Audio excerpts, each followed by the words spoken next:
Ang diskarte ko sa paglilinis ng babuyan, dire ako nagpalit muna ng mga damit, short. Nag-spray ako ng mga paa, kamay, at likod.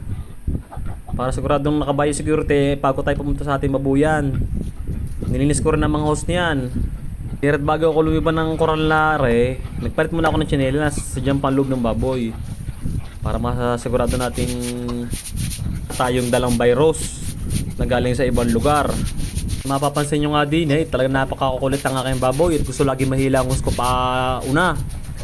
Yan po yung normal lang sa mga baboy na makukulit.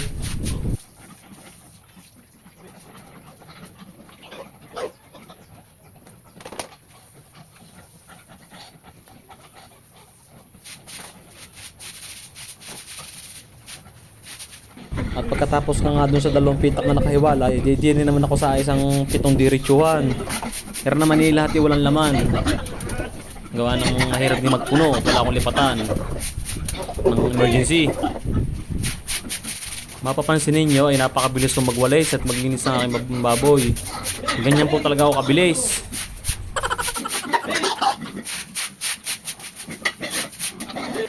Era ako nga ipalipanan sa kabilang pitak. Bale, lang dalawang pitak na ito, nilinisin ko sa building na ito. At yun namang apat na nasa dulo ay malilinis pa naman.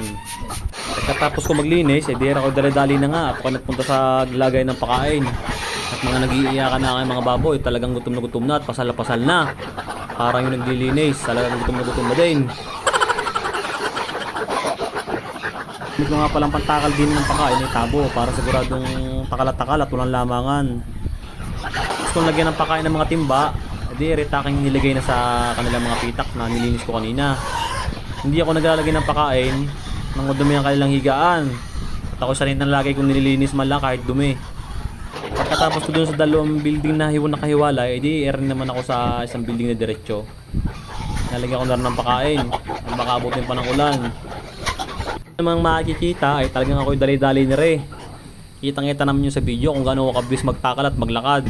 Sana ganun din kayo kabilis, kagaya ko.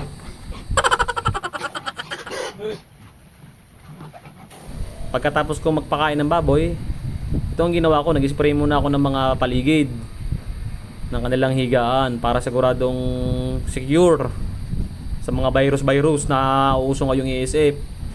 Mahirap na kasi magkamali at napasukan. Ay kayo ga, paano kayo maglinis ang inyong babuyan?